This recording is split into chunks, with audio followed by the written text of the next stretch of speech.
சென்னையின் இரண்டாவது விமான நிலையம் காஞ்சிபுரத்தை அடுத்த பரந்தூரில் 5476 ஏக்கர் பரப்பளவில் அமைய உள்ளது. விமான நிலையம் அமைப்பதற்குண்டான பணிகளை மத்திய மாநில அரசுகள் இணைந்து மேற்கொண்டு வருகிறது.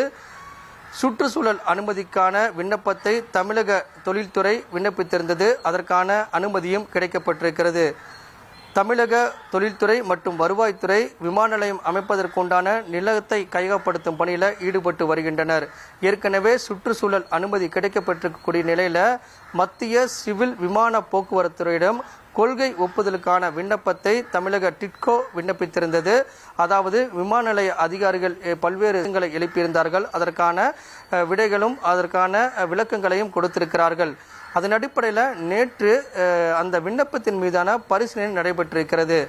மத்திய சிவில் விமான போக்குவரத்துறை அதிகாரிகள் தமிழக அரசினுடைய விண்ணப்பத்தின் மீதான பரிசீலனையை மேற்கொண்டிருக்கிறார்கள். தமிழக அரசும் பல்வேறு விதமான விளக்கங்களையும் பதில்களையும் ஆவணங்களோடு சமர்ப்பித்திருக்கிறது. இதையடுத்து மத்திய சிவில் விமான போக்குவரத்தினுடைய கொள்கை ஒப்புதல் என்பது கிடைக்கப்பெறும் என்று எதிர்பார்க்கப்படுகிறது.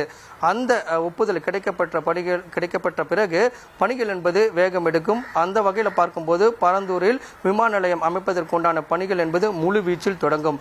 ஏற்கனவே ஏகனாபுரம் உள்ளிட்ட பல்வேறு கிராம மக்கள் பரந்தூரில் விமான நிலையம் அமைப்பதற்குண்டான எதிர்ப்புகளை தெரிவித்து வரக்கூடிய நிலையில் கொள்கை ஒப்புதலுக்கு தமிழக அரசு விண்ணப்பித்திருந்து அதற்கான பரிசீலனையும் நடைபெற்றிருக்கிறது.